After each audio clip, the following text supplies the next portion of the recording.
grew up loving music, loving storytelling, and I would love making mixtapes for people for Christmas. I really wanted to be a DJ, and I really wanted to be on the radio. Well, I never got a radio position or a DJ position. I've done internships, but nothing have really kind of panned out with that. And so I feel like now everybody's doing podcasts. There's so many different platforms and ways to still be able to pursue your goals. And so that's what I thought, podcasts would be fun to do. It's still a way to kind of pursue somewhat of what I enjoyed and wanted to do, in just a different format. Why creative health? Well, again, that goes back to my childhood. I grew up loving the arts, loving music, loving storytelling, seeing how important and how powerful music and just like storytelling and cinema could be. I would hear my aunts and different people talking about Young and the Restless and different characters on different shows like they were real people. I mean, I cried when I heard that Victor had died because I felt like I know that man all of my life. He's a fake character. But that is how strong storytelling can be. It can unite people together with vast differences. It can get people to talking. It can create ideas and get people to think about things a little differently.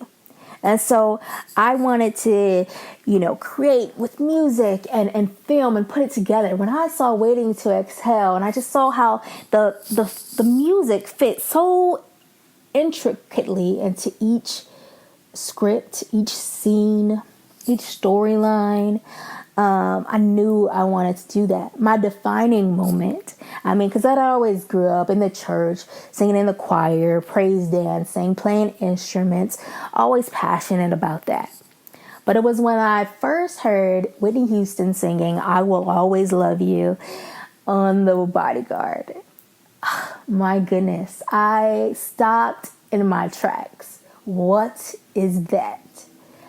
I knew then that I had to do music. I had to write songs. I had to write stories and scripts. Like whatever I was going to do, I knew I had to work in this industry. I had to. And I wasn't a good singer. I think I sound just like Whitney when I'm in the shower, but to other people, maybe not. But I wasn't even the greatest musician. I love getting instruments. I love playing on them, but I'm not Kenny G here. Okay. So for me, I just thought, okay, I will do writing. I will write songs. I will write scripts. I'll be the executive in the business. I want to make sure that everything, I wanted to be an A&R rep because I knew I had a good ear and I loved music and I wanted to create these stars. I wanted to bring these stars. I wanted to be the Clive Davis. I wanted to find my Whitney Houston and just bring this wonderful voice and wonderful talent for the world to hear. And so that was just something I was always passionate about. When I became a teenager, about 16, I figured I needed to know the whole plan. And I needed to know who I was going to work for and all of that. So I prayed about it and I felt led that to work with CeCe Winans. So I began to research. I contacted record labels. I contacted different people in the industry, got books, went to conferences, all of this stuff to prepare myself in advance while I was still in high school so I could start preparing to be in this industry. I would try to volunteer and connect with local people. And then when I got to Tennessee, I met the incredible Michelle Gibson, and she got me in the door at the Stellar Awards. My first year was in 2008. And so I was so just excited. I had all of these plans. And my first year, the first week of getting to Tennessee for school, I got sick. And at first they said they thought that I had staph infection, the MRSA.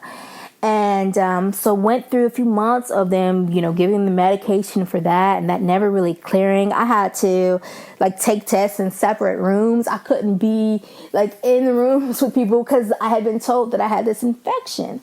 And so it was pretty tough. It was really tough going from, being at home with your family, your friends you've known all your life, to now sharing a room with people, sharing bathroom with people, just sharing all of this space with all of these people when you are not used to that, and just totally a different environment. The churches were different. The people were different. The accents were different. Everything was different. And I didn't think it was necessarily a bad thing. It was just different. So by January, they let me know that they didn't think it was staph infection. They thought it could be lupus. And so I was going to have to go to Nashville to see a doctor there, rheumatologist. And so I came back from the break. My grandfather passed Christmas, and we came back from the winter break. We had Stellar Awards, which was incredible. That was my first time, and everybody was there. Now, the Stellars, because I grew up in the church loving gospel music. I love all genres, but gospel is my favorite. So the Stellar Awards are like the gospel Grammy. So I was literally in heaven here because everybody was there. And like I said, I wanted to work with CeCe Winans. So she, that year, was being honored. She was hosting and she was performing. So I got all of this CeCe, all of this stuff right front and center. Every artist was there. It was just incredible. I was just amazed. I talked for days and days and days about my Stellar Award experience after that first year. I'm sure anyone who heard it could tell you how annoyed they were with me. But I was so excited. So now you're telling me I have lupus. This cannot be, because I just went to the Stellar Awards. I am so close to my dreams. CeCe said hi to me, okay? So you can't tell me that I am not about to make these dreams come true. Marette Brown Clark wants to add me on MySpace, and all of this stuff. All of my dreams are coming true. I had already met people who knew and had already worked with CeCe and Demetrius Alexander and different people that I wanted to work with. And so they were going to connect me. I joined some fun groups at school that I was excited about, just as far as business and music and all of that. And young Christian women. I had a nice boyfriend who was a Christian and believed in my dreams. Everything was going to be great. And then you tell me I have lupus? How? I'm a teenager. I work out. I was an athlete. I played basketball. I ran track. I walked everywhere. I'm skinny. I was a skinny person. And how do I get sick? How? How is this possible? How could this happen? And at first, I really didn't even take it seriously because I didn't know a whole lot about lupus. All I knew is there was a young woman from my church growing up that had lupus. And they got really sick and had a lot of different things to happen. And I knew I didn't want to experience that. So I was pretty scared and I was in denial. But eventually I got to the point where I would go to my visits in Nashville. I'd be a little bit depressed, so I'd go. Now, don't do this if you're listening to this. I would leave my doctor's appointment sad, and then I'd go have a steak at J. Alexander's. Now, steak and inflammation probably wasn't the best option, but I'd have a steak and some chocolate cake. It made me feel better. And here you have me now. I'm a fat woman, so you see, turning to food is not the best option always.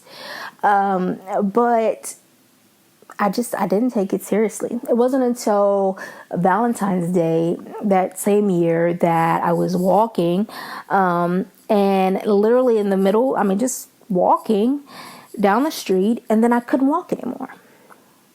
I literally couldn't walk. It took me about 45 minutes, and I was able to kind of pull and crawl myself to the apartment.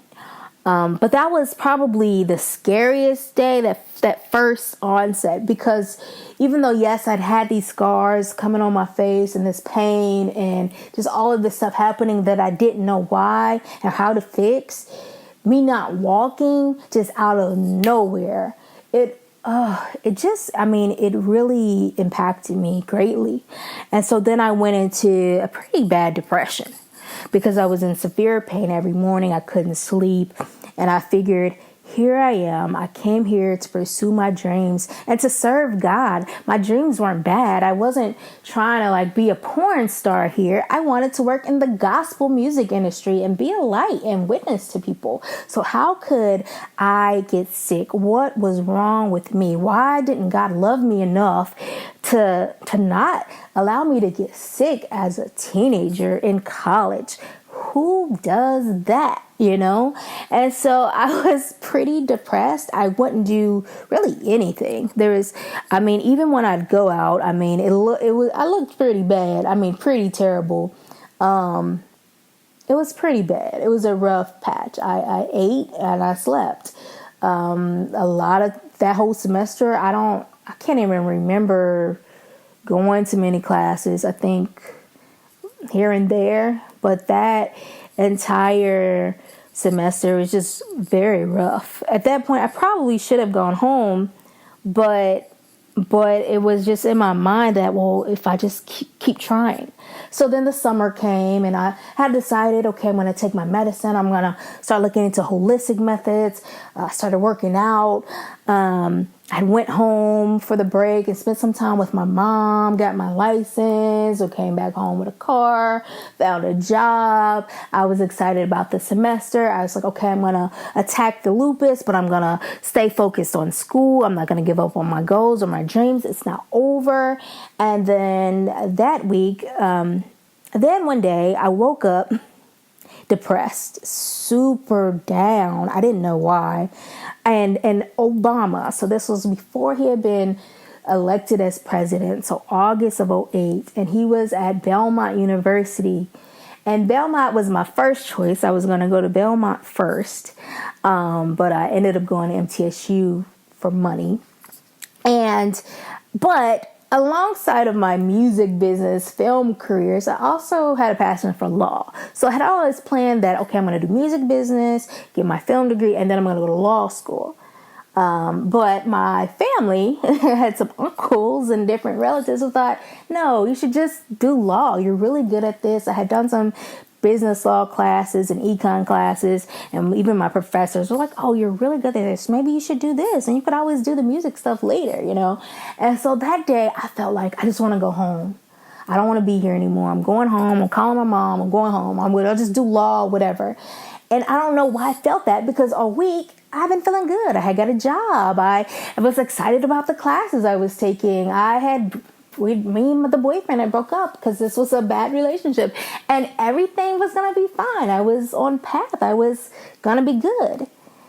And then later that day, I realized why I had woke up and felt so down. My mother had passed away. And that really threw me off. Because I had just talked to my mom. I talked to my mom every day. And I talked to her around midnight. And the very last thing she said to me was she was fine. She was okay. So how do we go from fine to dead? I didn't know how to really place that. Because here it was, this woman who was my mother, who now I'm becoming close with, who now I'm talking to every day. We're becoming best friends. We're planning trips. We have these plans. She had these goals. And yes, she dealt with health issues, but I didn't know it was going to kill her. And so then that's when anxiety and fear of death began to set in, because shortly after my mother passed, then we had a cousin unexpected, and there was just like people just were dying just so unexpectedly. And so then when people wouldn't answer my calls or different things like that, I thought they were just dead.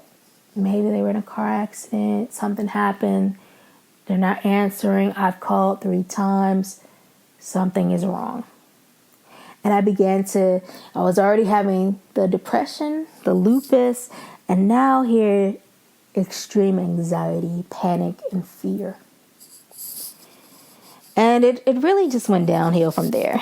It went downhill from there. My relationships, schooling, all of that. And no matter how hard I tried to not let lupus and not let the death of my mother and not let anxiety and depression overwhelm me and take me under and kill me and destroy my life and destroy my dreams, I didn't know how to fight it. I didn't know that maybe I just needed to go to counseling and get checked out and have someone talk to.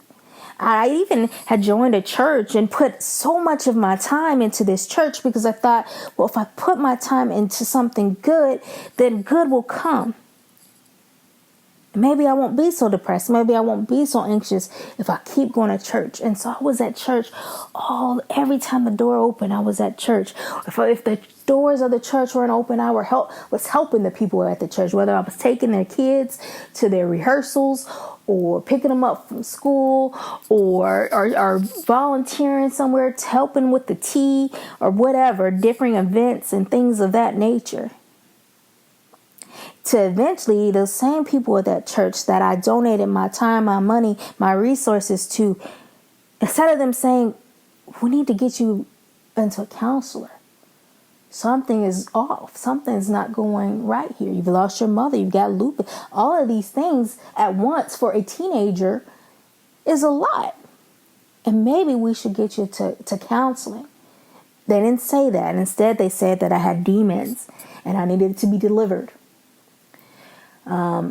And that, I just want to say, side note, just sidebar here. Don't ever tell somebody, a kid who has lost their mother, who is dealing with a health challenge, that they have demons. Especially if you don't have the authority or the experience with delivering demons. Because you will leave somebody messed up and confused. And so eventually that went bad. And so I went back home. I said, I'll go home for a year. Got to figure out how to get better, get together. And then I'll go back to school, continue on my dreams. Everything's going to be okay. It's still going to happen.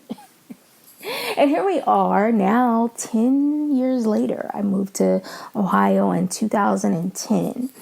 And I still live in Ohio. And I started working for Delta, and I've still been dealing with health challenges. But it wasn't until probably since I've been back home, probably really over the past 7 years, that I really decided to take my health into my own hands. And so I got into counseling. I see a psychiatrist. I take the medicines that are prescribed, but I journal. I take note of how I'm feeling, what I'm feeling, what symptoms I'm having. I try to exercise and implement healthy eating and meditation and mindfulness and try to de-stress and not have so much stress in my life and not worry so much, because it can turn into physical ailments. And so here I am on this journey. And so I'm still on the journey. I am currently right now in the middle of a terrible lupus flare-up during a time of the year I shouldn't be having a lupus flare-up. My skin is inflamed and I've been in the house. So I don't understand why my skin is breaking out and why all this stuff is happening, and I've been drinking all of this water. But I'm not giving up. There are some people with lupus and they're able to just stop eating meat and they feel totally better. There are some people with lupus who are always in the hospital and die. And there are some people who have ups and downs. I am that person with a lot of ups and downs, mostly down, but really kind of could be different day to day. So today I could feel okay, and tomorrow I could be on the floor. So that's really my story. I'm still on this journey, still looking to find the best methods and holistic and healthy ways to fight lupus, to fight mental health, to fight just to live. It really has been difficult for me because I have dealt with the depression and the suicidal tendencies. And so I'm grateful that I'm still alive. I'm grateful that I still want to fight. And I'm determined. I'm determined to not let lupus kill me, or it's not going to take me out of here without a fight. If it does, somebody will know that I fought, that I didn't give up, and that I tried to encourage others during this journey. And when it comes to music and film, I may not work for CeCe Winans one day. I may not even get to work with Ava DuVernay or win an Oscar. But I am still pursuing my goals in the best ways that I can. And so I'm still able to get to some of the award shows and different things of that nature. And so when I can do that, I enjoy it. I love it. Even if my body doesn't, my mind and my heart loves doing the shows. I had an incredible opportunity to volunteer for the Donnie McClurkin, his birthday concert, and that was so phenomenal. And so I've been so blessed to still be able to pursue these opportunities. I am working. I have a wonderful and there's an amazing film group here. B3C in Cincinnati. If you're into film, if you're into television, join it because it's incredible. And so I've been able to participate and learn in filmmaking, and I just being around these incredible creatives it's encouraging and inspiring to me. So I'm still writing, I'm still researching, I'm still studying, I'm still trying to network and connect with other writers and other people and learn. I'm taking classes, as many as I can afford, and finding free things. I use YouTube and Coursera and lynda.com and everything that I can because I'm not ready to give up. Now, I have now turned my focus onto the dream giver instead of the dream. My focus had been too much on, well, I want to work for this person. I want to do this. I want to do that. And now I'm more so, God, where do you want me? Lord, let my desires be your desires. Because what God has for me is greater than anything I could ever dream of, anything I could ever come up with. So maybe I thought that, I'm going to work for CeCe. I'm going to do this. I'm going to do that. This is going to be great. But God has something even greater. And I think that even with lupus, even with having the mental health issues, God can still use that for his glory and for great work. He can still use this very podcast to encourage someone to keep going, to encourage someone to not commit suicide. And so I don't know how he'll use me, but I am open and I'm willing and I'm ready to be used. So I'm not giving up. I am pursuing my passions with everything I have. I am pursuing health and healing with everything I have. And I won't quit until I reach that finish line, until I get to that day where I can say, you know what? I'm not in pain every single day. Every day is not a bad day. I have more good days than bad days.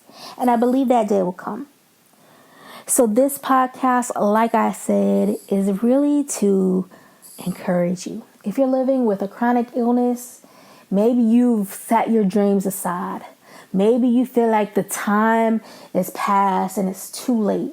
Maybe you feel like if you've got kids, you have family, you have your spouse you have to take care of. You have to have a secure and steady career to pay the bills. I want you to be encouraged, to find the joy, and to find that passion, restir it up in you, and that you can still pursue your goals. Even if you have cancer, sickle cell anemia, if you have lupus, if you've got diabetes, whatever it is, even if it looks differently. There are people in wheelchairs. There are people who have, just so many different things, and they're still getting out and getting it. They're pursuing their goals. And so I want you to, whatever it is, something you want to do, it can be big or small, write it out and set a goal to accomplish it. I don't care if it's something you put on the back burner. I don't care if it's something you threw away. I don't care if everybody in your life told you would never succeed at it. You would never be able to do it. You weren't good enough. You weren't worthy enough. Your resume didn't qualify you. I don't care what they said. I'm telling you right now to pick up that dream, pick up that passion, and go for it. Pursue your health with all you got. Drink the water. Get enough sleep. Go have some meditation. Do some yoga. Talk to a counselor. Do whatever you got to do to feel well in your body, feel strong in your body. But go out there and pursue your dreams today. Find the joy. That is the overall message in every podcast, every episode that I'll be sharing here. I want you to find the joy in every single day. So if that's first picking up and remembering that dream, that passion that you have and writing it out, if that's making a plan on how you're going to accomplish those things, if it's taking a picture of a flower, if it's writing in a journal, if it's spending time with your family, if it's cooking, if it's taking a class, whatever it is, find the joy. Find what makes you happy. Find what makes you smile. Find what keeps you going. What keeps you alive? What's worth living for you? But that's what I want to leave you with today. What are you passionate about? What have you pushed to the side, felt that you weren't good enough, it's too late, you don't have the time, you don't have the money, just a childish hobby? What's that thing that comes to your mind? I want you to think on it this week. I want you to create a plan. Write out some steps on what you can do to pursue those goals. And even if it looks differently, I don't care. I want to do radio. I'm doing here a podcast. Different, but I'm still pursuing the goal. And so I want you to do the same. So that's my time for today. Thank you for listening. I want you guys to tune in because I have some great guests that are coming. I have some incredible giveaways that are coming. So I want you to subscribe. I want you to tune in and participate. Give me your feedback. You can send it. I really appreciate you for taking the time of listening. Stay tuned for next week. It's going to be incredible. I have some, like I said, phenomenal guests. And stay tuned follow me on Facebook, follow me on Instagram, follow me on Twitter, because I'll be doing some giveaways and you don't want to miss those either. So until next time, stay safe, stay loved, and find the joy. Peace.